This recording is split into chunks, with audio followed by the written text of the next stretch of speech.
But without further ado, I have to give a huge thank you to our friends at Prudential for sponsoring the Leadership Development Track at the Sears Empower. So I do want to welcome Kathleen Smartwood. She's the Senior Reporting Analyst at Prudential to give some opening remarks.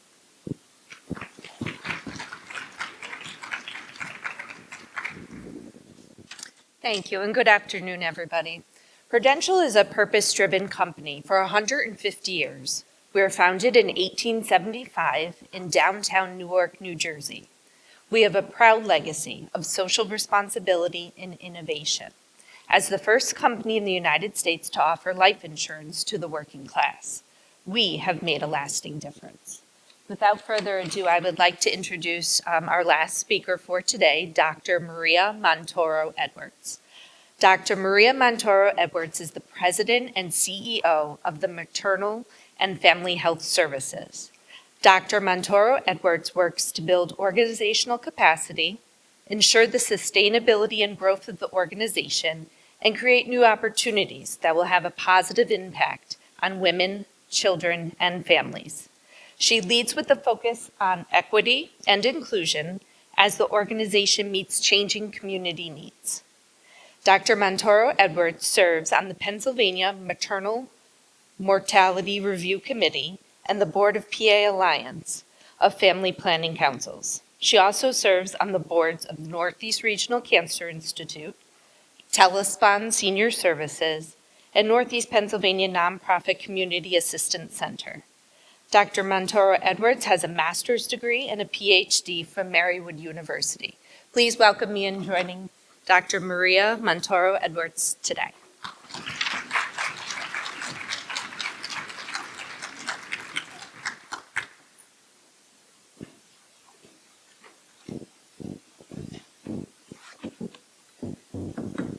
Let's see where this one falls. All right. Grace is not my middle name. I am a klutz, and so it would not be surprising if I were to faceplant. So all right, make sure we got everything here.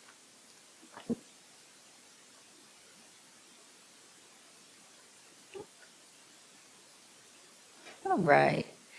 I am so delighted to be here with you today. I am privileged to have this conversation about compassionate leadership. I am so passionate about compassionate leadership. It is something that really drives me. And I hope today gives you some ideas and some tools about incorporating compassionate leadership into your world. As Kathleen said, I'm President and CEO of Maternal and Family Health Services. If you are not familiar with this organization, we've been around since 1971. We are the largest provider of WIC services in Pennsylvania, the Women, Infants, and Children Nutrition Program. We provide reproductive health services and maternity programming. We also have the Nurse Family Partnership Home Visiting Program. So we do a lot of work to support families. We serve about 50,000 women and children every month. So I have to say, this organization, Maternal Family Health Services, I am not ashamed to say this is my dream job. Everything I have done up to this point in my life, where I have worked, what I have done, has prepared me for this role. And that's why it's such a joy for me to be here today. Compassionate leadership involves balancing assertiveness and compassion.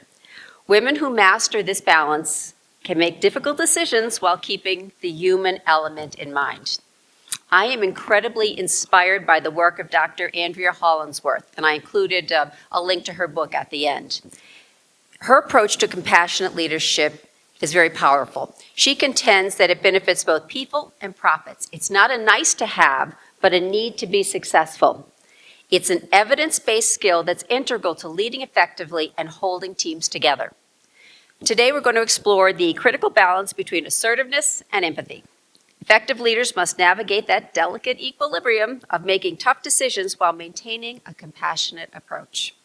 By mastering this balance, we can ensure we consider the human element in our decision-making. I'll highlight a couple of steps we can take to define and refine our leadership styles, create opportunities for growth, and lead with compassion.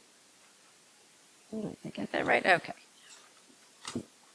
We're going to talk about these key areas today. The case for compassion, building the case for compassion, why it's important.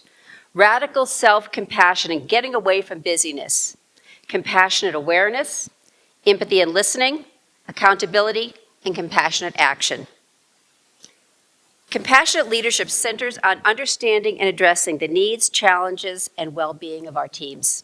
It involves empathy, active listening, and genuine concern for personal and professional growth.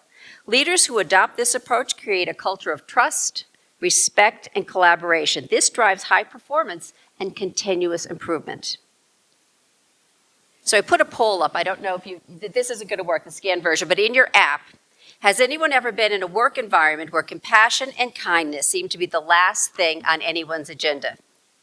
Did you leave or did you stay? I go, it's not shaking up in a surprised way. Let me see if I can share the full results on your phones. What's happening? All right. So it's coming in. Give it another minute. But there is no doubt about it, those who have left that environment outnumber those who stayed. So we can see how important compassion is to employee retention. You've heard this, people don't quit their jobs, they quit their managers. People who are content and satisfied in their work tend to show up and do better work.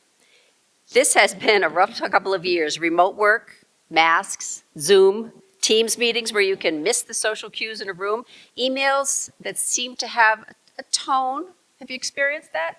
Yeah. It's easier to disconnect on these Teams meetings, Zoom meetings. I have to say this is a terrible habit of mine, but if I'm on a webinar, I am tempted to do a New York Times game. And I talk myself into saying it helps me concentrate better, but no, I wouldn't be doing that if I were in the office. So I really had to work on that. It's easier to disconnect. We miss the serendipity that happens in the break room or just chatting, riding on the elevator with a colleague. In situations where reliance on people is essential, maintaining that strong relationship becomes key. That has become more difficult in today's world. Compassion is the capacity to comprehend the needs of others and to act accordingly. At the core of compassionate leadership lies self-compassion, which drives us to act, to mitigate, and to alleviate suffering. Addressing the challenge of delivering care and services requires a thoughtful approach.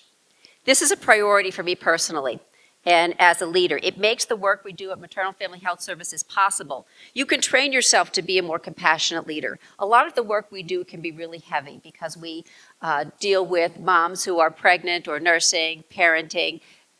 Raising kids is hard under the best of circumstances, and sometimes things don't go right. So for our team, we try to be compassionate to one another so that we can carry that into the work we do with the families we serve. Pity, sympathy, empathy, and compassion are all very positive and altruistic, but they're different.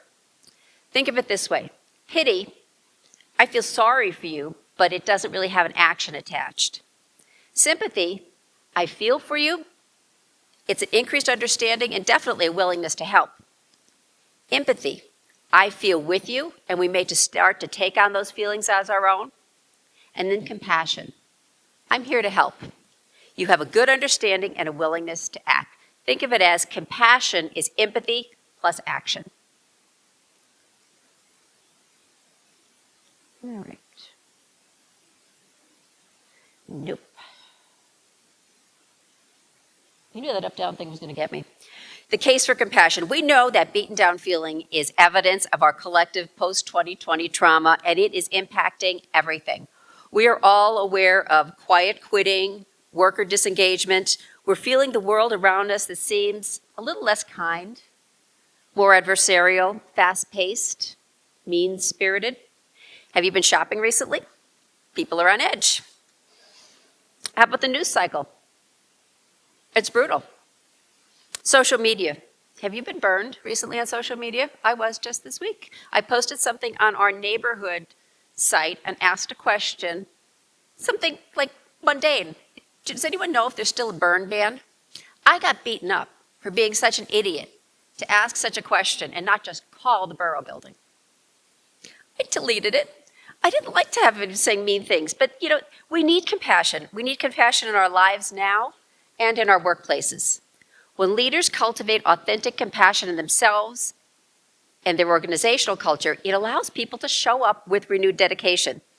I had a colleague tell me recently, I could retire, but I like what I do and I like the atmosphere.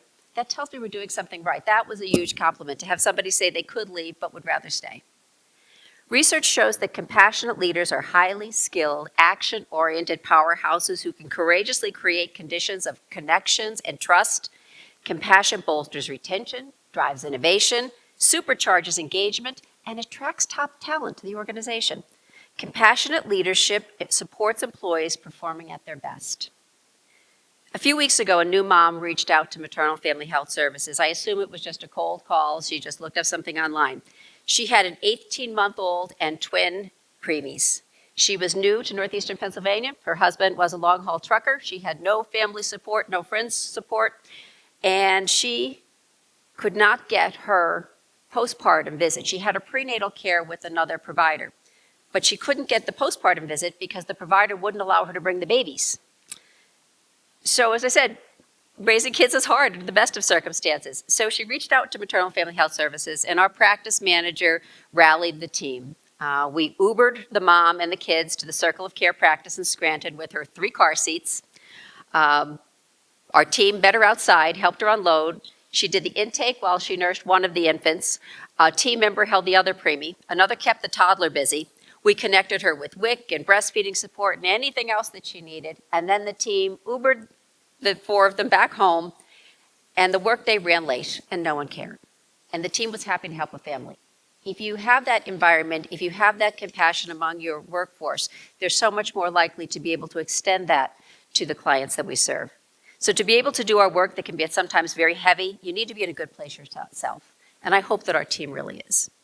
Without compassion, managers may not effectively support their teams, leading to a lack of interest, or even worse, a perceived lack of interest. You think your boss doesn't care about you. These leaders might risk losing talent as team members seek opportunities elsewhere. When employees don't receive adequate leadership, they tend to leave, which undermines both individual and organizational success, as these are interdependent. Some studies predict that every time a business replaces a salaried employee, it costs 6 to 9 months of their average salary. So for an individual making $60,000 a year, that's about $30,000 to $45,000 in recruiting and training costs that the organization has to bear. A Microsoft Gallup study revealed that leaders who demonstrate empathy achieve outstanding results. Among employees with empathetic leaders, 65% reported job satisfaction, 83% felt acknowledged and valued. It's often stated that employees are our most important asset. Nonetheless, according to the Gallup poll, again, the primary reason employees leave their workplace is their manager. Our primary responsibility is to ensure that our team remains motivated, committed, and well encouraged. This task becomes significantly more challenging if one's own sense of purpose is compromised. So let me ask you, are you who you want to be? Are you working in a way that aligns with your values, your beliefs, and your identity roles? Leadership is truly about who we are. Professionally, I've always worked in nonprofits. I've worked in museums, higher education, healthcare. But working with families is, for me, a calling within a calling. Coming from a big family, I have 7 younger siblings. I don't ever remember a time when I didn't know how to feed, bathe, or change a baby. And when I had my first child, back what was, I think, then CMC, they used to teach you how to bathe the baby before you left the hospital. And so here I am with a doll, washing, learning how to bathe the baby, and thinking, like, why don't you throw a toddler in? Give me a challenge. I can do this. This is nothing. One kid. So I was definitely the sister who did more of the bathing. The one after me is much more of the cleaner, and she scrubbed kids like a pot. So there are a couple of professionals in northeastern Pennsylvania that I've seen naked on more than one occasion, and I have definitely gotten them into a better place. I've got 2 principals locally, are 2 of the babies that I washed. So only our sense of purpose comes from deep inside and fulfills us. A clarity of purpose sustains us through adversity. Being in touch with our own great passion builds commitment, courage, and opportunity. But you have to believe in yourself. You absolutely have to believe in yourself. And like our great contemporary philosophers, Beyonce and Reese Witherspoon, have said respectively, bet on yourself and be your own lottery ticket. You know you will show up and do the work. It's essential for women in leadership positions to cultivate supportive networks and seek mentorship from experienced leaders. Here we are today. These networks offer guidance, encouragement, and practical advice, making the leadership journey maybe just a little less intimidating. I've had great mentors, and it is my privilege and obligation to mentor others. To quote the late Secretary of State, Madeleine Albright, there is a special place in hell for women who don't support other women. So when you get there, don't forget to send the elevator back down for the next one.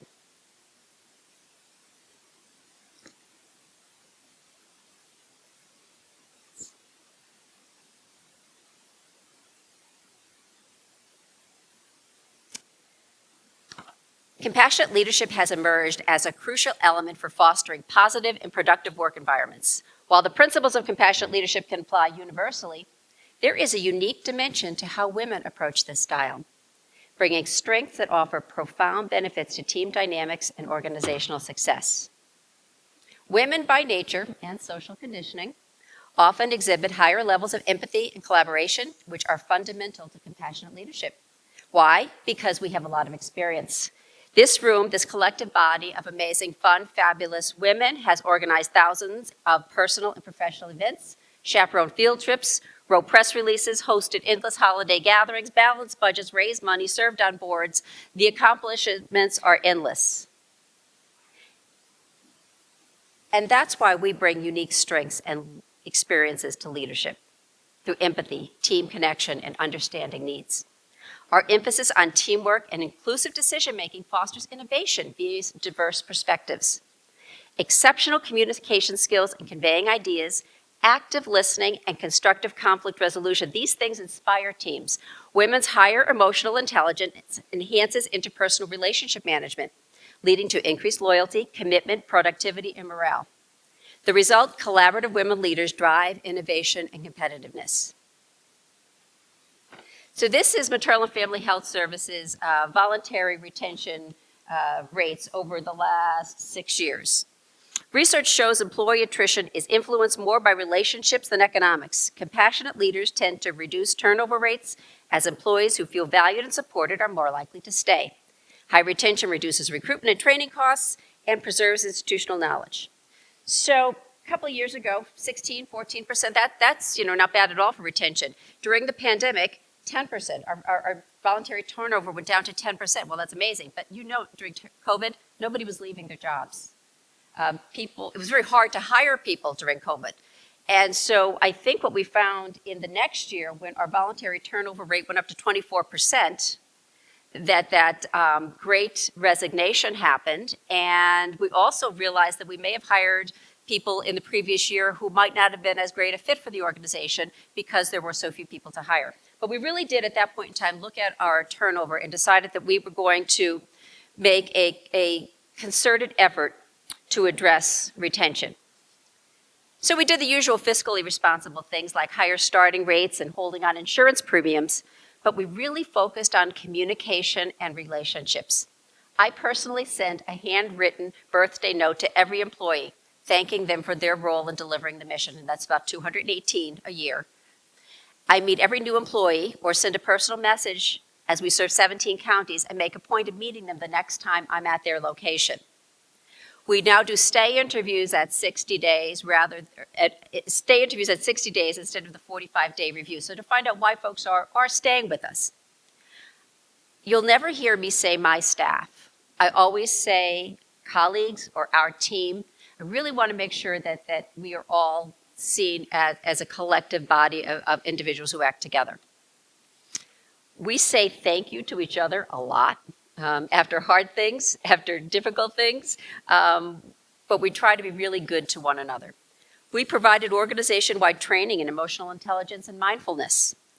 We now provide what we call fun money for team building, for employee relations, milestone recognition. This came from our credit card rebates, and we didn't even miss it. But it's just a little bit of money that the individual sites, we have 28 sites, that they can do to maybe recognize years of service or something good that happened. We introduced an employee newsletter with guest writers, and we also introduced an employee communication system. We put monitors in all the common areas. It's hard when you have 28 sites for people to really feel like they're one team. So it's so amazing to see the monthly birthdays, the events. We love the Halloween pictures, we love weddings, we love new babies, and it really makes you feel connected to your colleagues.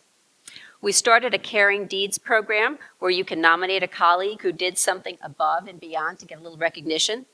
And we started an employee referral program for $250. An employee can nominate someone for a job, and if that person is hired, then that staff person will receive $250. You rarely will tell someone to come work at an environment that you're not happy in yourself. So compassionate leadership contributes to a positive organizational reputation. Companies known for their empathetic and collaborative leadership attract top talent, and we've observed improvements in our online job presence as well. Compassion for others begins with compassion for ourselves. We made a case for why compassionate leadership is critical, so let's talk about how. How do we do this in a busy world when we can't fit one more thing on our plate? We often say, I'm so swamped, I cannot take on another thing. So I'd like to put out there radical self-compassion and reducing busyness. While compassionate leadership holds numerous benefits, busyness can hinder implementation, and busyness can really kill your heart. When we're overwhelmed with tasks and responsibilities, it's challenging to allocate time and energy to meaningfully engage with our teams. This consistent state of busyness can create a barrier to empathetic reactions and reduce opportunities to listen and understand. So I put a question in the poll. You can do it in the app. Where are you, or what are you doing when you get your great ideas and inspiration?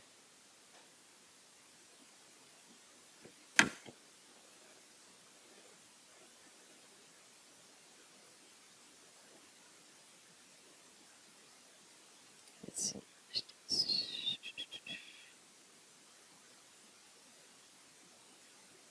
In the shower. Washing my hair, I'm convinced it stimulates brain cells. I agree wholeheartedly. Walking or driving in the car. This is going to sound silly, but in my sleep, I dabble in fiction writing, and my favorite characters and plot lines have come from my dreams. I love that. Another person, in the shower right before bed. On a walk, resting before bed. I would say water involves mine. I've definitely, when I'm taking a shower or by driving in the morning at work, I get the great ideas. But it's because your mind is kind of on automatic pilot, and things are happening, and you're not bogged down with tedium.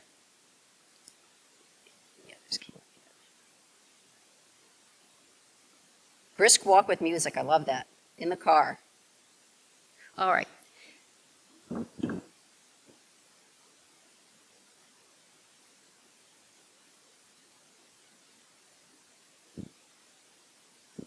So I think we can see that there's some times in our lives where we just really need to take a break, to free our minds, to let ourselves be open to good things happening. To overcome the busyness challenge, leaders must take deliberate steps to free our minds from clutter by prioritizing tasks, delegating responsibilities, and setting aside dedicated time for reflection and connection. We can create the mental space needed for compassionate leadership. You can delegate and give others opportunity to do good and shine. I had an awful hard time delegating myself for a while, but once I realized it was really letting other people shine, that was an easier step for me to take. As I said previously, the center of our compassionate leadership is self-compassion. Our sense of purpose comes from deep inside, and our clarity will sustain us through adversity. Being in touch with that great passion builds commitment, courage, and opportunity. You can do hard things when your path is clear. So notice your inner critic. Pay attention to what you're saying to yourself. We worry that what we say may make us look stupid. We worry that what we're wearing doesn't convey the right image. My own inner critic has impacted my leadership journey. Did you know that our brains don't differentiate between the inner critic and the outer critic? It just hurts. So quiet that voice. And think of a time when you failed. What did your inner critic say to you? See if I can get this to work again.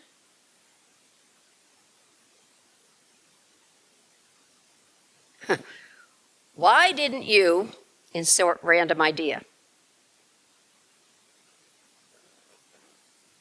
It depends on the failure. Sometimes it's the delayed reaction where I think I should have a better reply. Sometimes I think the problem wasn't even my problem. I should have, you're a loser, do better. Imposter syndrome, try harder. That was dumb. Sigh. So, the couple of things that we all say to ourselves. Why did you messed up, you always mess up, you're not good enough, everyone else is doing better than you. So now think of a time when you've had a good friend come to you after a failure, or a colleague was in a bad place. What did you say to them? What's a word or phrase that you might have said to them? And let's see what those responses are.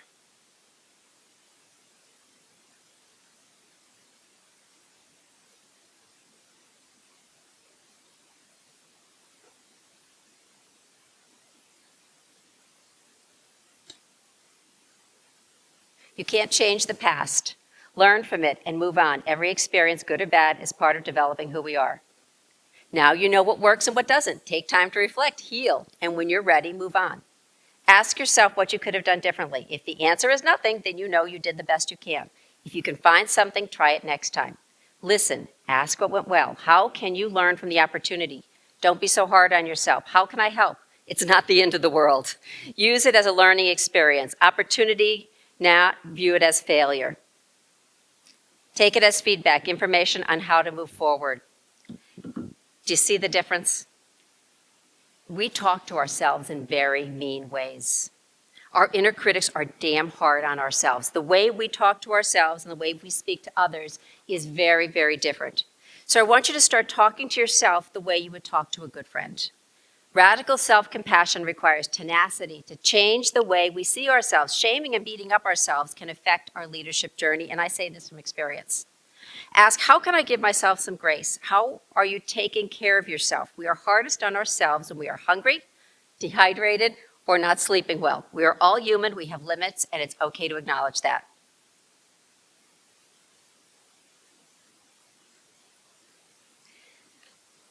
Leaders should lead by example. Prioritize self-care. Maintain a healthy work life. You've heard this before. A healthy work-life balance. Engage in regular physical activity and nourish and care for your body. But this is the part you may not hear. I no longer feel guilty about leaving the office to work out. I have a class Tuesdays and Thursdays at 5:30, and I make sure I make that. I am a better and stronger me because I can burn off stress. No one benefits if I crash. I also bring my lunch. So it reduces the odds of me making bad choices, because if I am hungry and I have nothing in front of me, there's chances I'm going to stop at the coffee shop and have a cinnamon bun. And that's definitely not a good thing, because then I'm going to be crashing a few hours later from the sugar high. Incorporate mindfulness in your daily routine to enhance focus and reduce stress. I use some calming podcasts to fall asleep. I also sometimes use Law and Order, but mostly it's calming podcasts.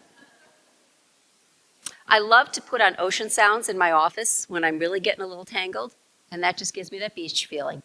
At home, light a candle. Drink seltzer from a pretty glass. Really pay attention to your fur babies and think, be here now. You don't need to feel guilty about the time you're taking to yourself. Be kind to yourself. Practice self-compassion by treating yourself with kindness. Give yourself some grace and set realistic expectations. You don't have to know everything. I learned this when I was newly single, some almost 25 years ago. I started putting a little bouquet of fresh flowers on my nightstand so that when I came into my bedroom at night and I saw that pretty little bouquet of flowers, I felt happy. It was something that I saw, that I did for myself, and I felt good. One of the other things I did is when it came time to, take the rings off, I bought myself a pretty ring. It wasn't expensive, but it was pretty. So when I looked down, I saw something that made me happy. And so just those little things that you do for yourself on occasion are the things that I think make you a stronger person. Being here now, digital distraction. The biggest gift we can give someone is our attention. In today's world, it's hard because of one major thing, our phones. We are addicted. I'm working on reducing the habit, but I am definitely a work in progress. Have you heard of the term boss fubbing? Okay. Fubbing is snubbing someone in a social setting by prioritizing your phone or other device over the person you're with, essentially ignoring them in favor of digital engagement. Fubbing is a combination of phone and snubbing, coined to describe the growing trend of people prioritizing their phones over face-to-face interactions. People complain that they feel dissed by their bosses who will sit in a meeting on their phones. So if we're not there, we can't care, and I'm working on it. I'm definitely a work in progress. I'm trying to be a slow texter and have turned off notifications. I had to turn off the WUVA notifications because my phone was blowing up. I also have that mantra, be here now.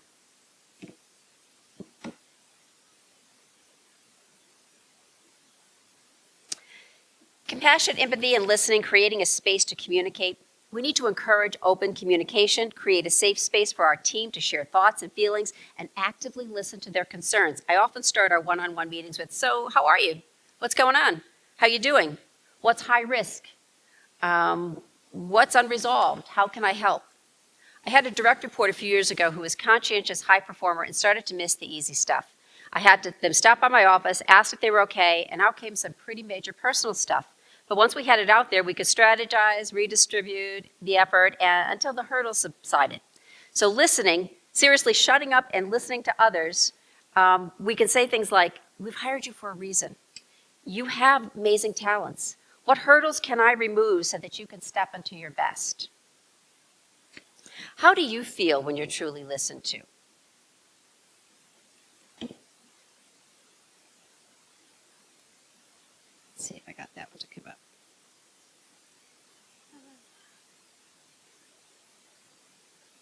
So validated at a deep core level. Validated. My opinion matters. Relieved. Respected.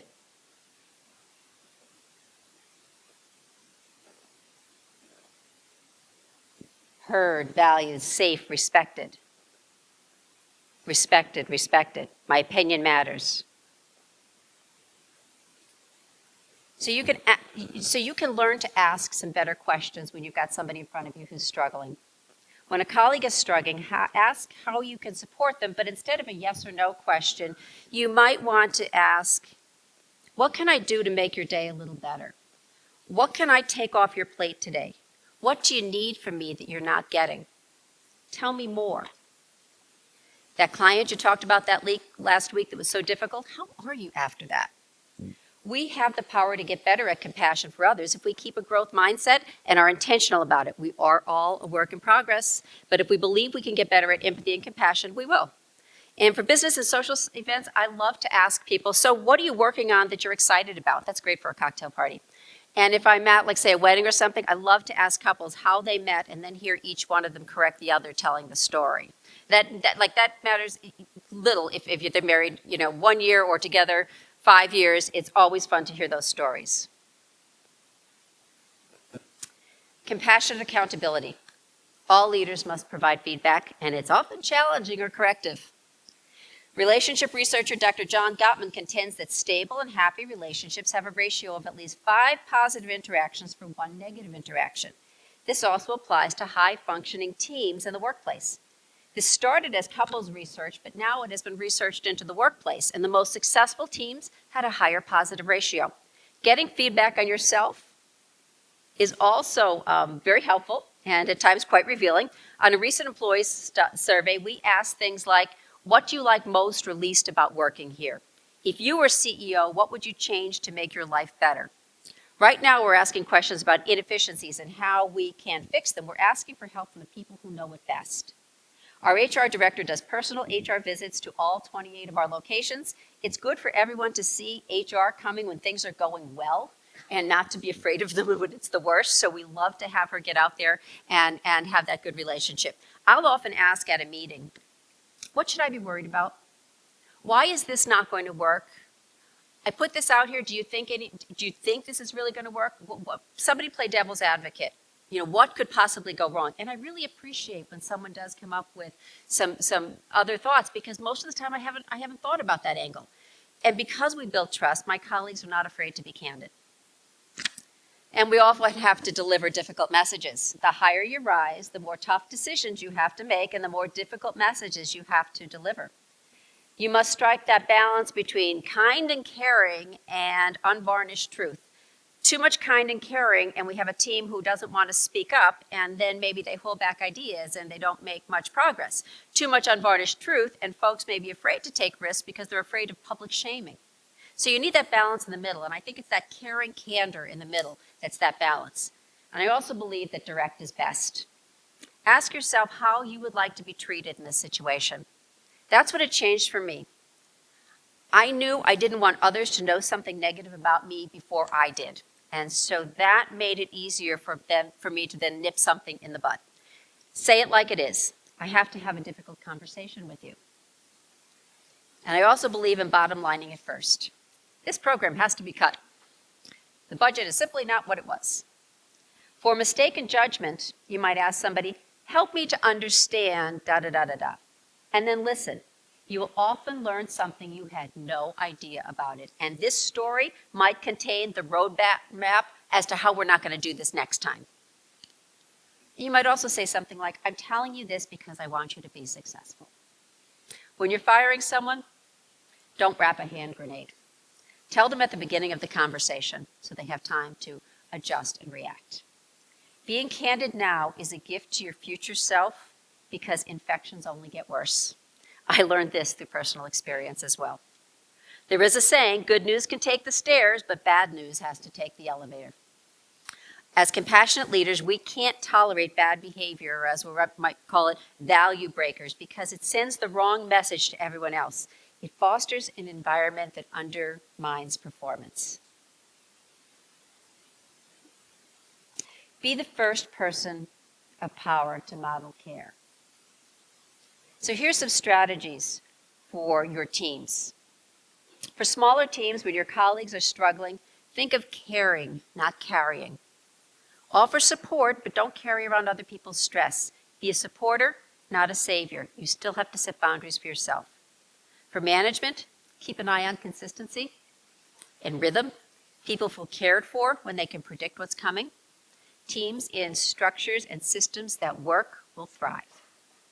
Executive leadership, be ready for radical self-care. When you notice your own tells that things are going wonky, messy desk, forgetting things, eating your feelings. One of my favorites is still having the keys in my hand, opening the refrigerator door, reaching for the bottle of wine. Do radical self-care. Radical self-care changes the way you are seen by others, and it creates a source of self-protection. Your radical self-care, much different from mine, whatever works for you. Does anybody want to share what a tell they have when they know that they're starting to really need some time? Yes? What is it? Start getting snippy. I love that. Anybody else?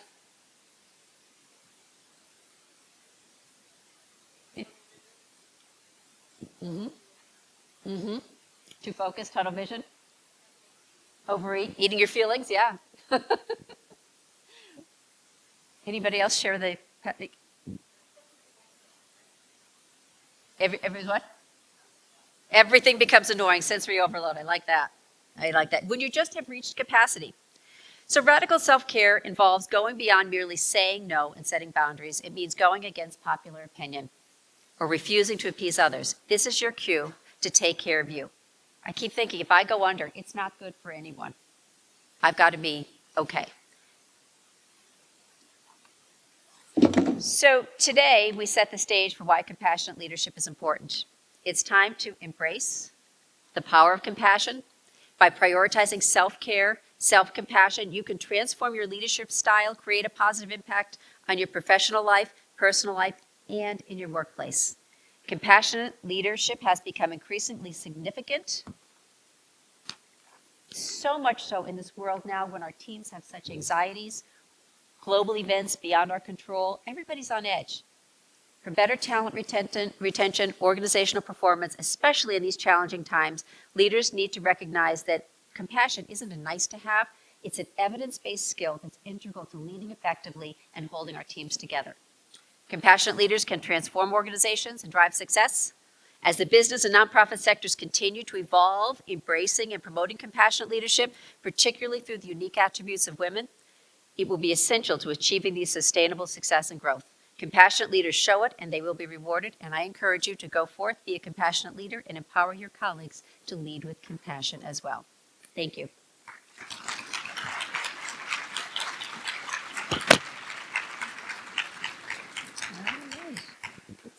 Thank you. You did such a good job. Thanks. Finish this. finish us off strong today. I do think that we went through a number of your questions, Yep. but I wanted to double check. There was one that came in. What are some suggestions on how to make more people compassionate leaders? Did we do that one? What are some suggestions to people? Okay, great. And someone answered, mentor them. I think mentoring is such a critical aspect of what we do. And I never realized the impact that a mentor can have until I had a really good mentor myself and saw how it really shaped my career. Any other suggestions for how you can, oh, wait a minute, here's one good one. How are some ways you can handle a non-compassionate leader? Managing up is one, and that's very hard to do. And it is stressful, certainly stressful in an environment where you feel like you don't have the power to make a difference. And there are times where to make a difference for your own mental health, you do have to part ways. But managing up sometimes helps. Anybody else have a suggestion for managing a potentially difficult leader? All right, see what else. I can't move this. Is there any others? I think you touched on most of the other That's it? ones Okay. throughout your talk here. Can we have one more round of applause for Maria? Thank you very much. It was so much fun.